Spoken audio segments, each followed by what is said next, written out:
foire bi. kon pour wax ouf de soulagement. ok ko aussi absolument thème li nga xamante ni mooy foire 2018 27e édition. dañ ko daal di jël rek sës ko ci ñi nga xam ne ñooy PME petites et moyennes entreprises pour dire que nag ñoom am nañu opportunité. aujourd'hui tey ak plateforme bi nga xamante ni Bichri Technologies mettre na ko en place pour ñu ñëw gën a fësal li nga xamante ni ci la ñuy liggéey mais aussi dina leen permettre comme ni nga ko waxee ñu gën a nouer ay partenariat par rapport ak ñi nga xam ne dañu jóge biti réew parce que ku ne foire ku ne e-foire sa xel day daal dem dafa am benn dimension bu internationale. nit day jóge biti réew di ñëw fii nit di jóge feneen ak feneen di fi ñëw pour dire que actuellement ak Bichri Technologies tey boo amoon lenn mot dernier mot wala benn appel booy def par rapport ak doorte bi nga xamante ni def nañ ko ak e-foire lan ngay wax. waaw dama d'abord bëgg remercier sunu partenaire stratégique. D'abord sunu ñaari partenaire stratégique premier partenaire stratégique bi mooy CICES le centre international du commerce extérieur du Sénégal monsieur Cheikh Ndiaye dirigé ko le directeur général Cheikh Ndiaye pour nous avoir fait confiance et pour avoir fait confiance à la technologie Bichri beneen bi mooy sunu partenaire stratégique mooy Matforce Sénégal mooy compagnie sahélienne d'industrie moom mi nga xam ni moom la ñuy liggéeyal ci te biir foire bi tout ce qui est logistique ba tax na ñoom suñu partenaire boobu dafa indi benn produit bu révolutionnaire xam nga Afrique ku ko wax xam ni dëkk tàngaay la ñoom dañu indi benn produit boo xam ne amagul Afrique pour le moment aux États-Unis lay daw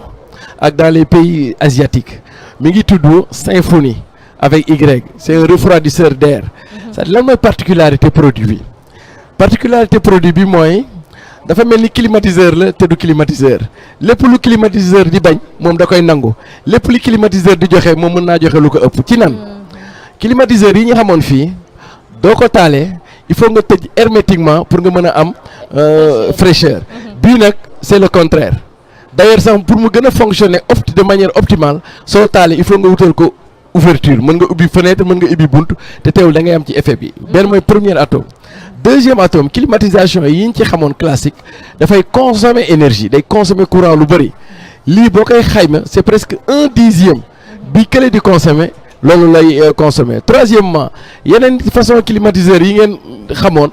mooy sooy ko mësaan branché il faut nga am foo koy génne pour que température yu mën a génn ci biti mais moom soxlawul loolu parce que système intégré la donc doo bënn fenn doo toj fenn noonu nga koy tegee ba pare c'est modulable pourquoi c'est modulable mooy tey jii boo ko tegee fii bu la arrangé mën nga ko yëkkatiwaat tegaat ko fële da ngay branché rek connecté mu dem mi ngi tudd Symfony et c'est la première fois comme ni e-foire nu mu amee la première fois en Afrique et c'est la première fois que cet appareil révolutionnaire entre en Afrique par le biais foire bi ñoom tamit ñu ngi leen di remercier yu bari et que ku bëgg les refroidisseurs d'air et dernier élément bu mu am mooy moom foo ko taal du am pollution de l'air c'est-à-dire dafay neutraliser microbe yi war a tax ñuy wax pollution de l'air donc moom da ngay xool climatiseurs yu njëkk yi souvent lu ma doon jox rek fraîcheur mais daanu nekk ay antidépolluant mais bii nii non seulement day am filtre intégré mais aussi daf lay jox fraîcheur moom mi ngi tudd Symfony refroidisseur d'air mu nekk benn révolution technologique de dernière génération en termes de froid et climatisation Matforce la compagnie sahélienne d'industrie bu le PDG Mamadou Sow dirigé ñi ngi koy ci gërëm di ko remercier ci partenariat stratégique parce que ku xam Matforce xam ni c'est une vieille et grande entreprise et que ñooñu vraiment du ñu dugg ci caaxaan ñi ngi leen di remercier donc peut-être que kaddu bi may mujjee wax mooy maa ngi invité ñëpp ñu dugg ci plateforme YouTube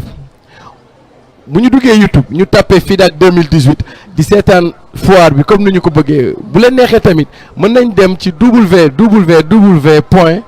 Bichri BICHRI point TECH donc maa ngi koy bamtuwaat ñu dem ci sunu site internet bu ñu demee foofu dinañ ko seetaan directement live streaming bi ñuy def ni foire ma wax rek ni tey la cérémonie officielle foire bi premier ministre war na ñëw à 16h donc boobu aussi di ngeen ko mën a seetaan en direct depuis muy dugg si ci foire bi ba keroog muy génn ci foire bi on sera en live streaming en haute définition et en continu. macha allah monsieur Mamadou Sy directeur Bichri Technologie ñu jàpp jaajëfalaat la bu baax a baax ci nin la dalalee ci émission actualité en débat nag di ko fàttali c'est toute l'actualité nationale et internationale sur Bichri TV te bu ne actualité mooy xibaar te yaakaar naa ne jot nga fi jukki ci loo xamante ni xëy na képp ku ko déglu rek di nga gaaw daal di dem découvrir li nga xamante ni mooy Bichri Technologie mais un grand merci aussi ak partenaires yi nga xamante ni moom la ñu am wax nga ko léegi Matforce pour dire que Matforce a vu juste le fait que mu def benn link ak li nga xamante ni mooy Bichri Technologie parce que actuellement amul lenn loo xamante ni xëy na tey mën nañ ko commercialiser pour di offre li nga xamante ni mooy technologie de l'information et de la communication un grand merci à eux mais aussi un grand merci ñi nga xamante ni ñooy CICES daal ñuy dalal ak partenariat bi nga xam ne Bichri Technologies am na ko di leen wax rek comme ni nga ko waxee léegi cérémonie officielle foire bi daañ ko amal incha allah ci kanam bu ko kenn raté di ngeen ci ànd ak Bichri Technologie en live streaming comme ni nga ko waxee dugub PM premier ministre Mohamed Boun Abdallah Dionne du début jusqu'à la fin di leen dox daje rek xam naa ba ëllëg ci seen émission actualité en débat mais aussi di leen wax ngeen rester à l'écoute ak li nga xamante ni mooy seetaan bi ak Bichri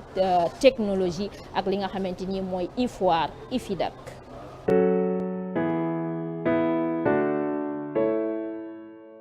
Congratulations for being the proud owner of Symphony Storm 70T.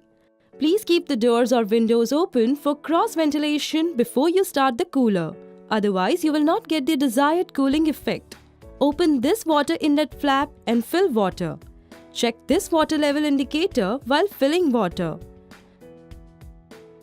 To remove excess water, there is an overflow hole provided at the back of the cooler. Now your Storm 70T is ready to be used. Plug it in and switch on. Now set this knob to cool mode to start the water flow on the pads. Wait for 5 minutes for the pads to get adequately wet. You can choose cool plus swing mode to start auto swing function for wider airthrow. If you keep this knob at off position, then the water flow on the cooling pads will stop and the cooler will run in fan mode. If you choose swing mode, then the cooler will run in fan plus swing mode. Now rotate the fan knob to start the airflow. You can choose between 3 speed levels: high, medium and low. Adjust the horizontal lowers manually using this handle to set the airflow level. Storm 70T has strong wheels for easy movement. You can take it anywhere, indoor or outdoor. Thank you.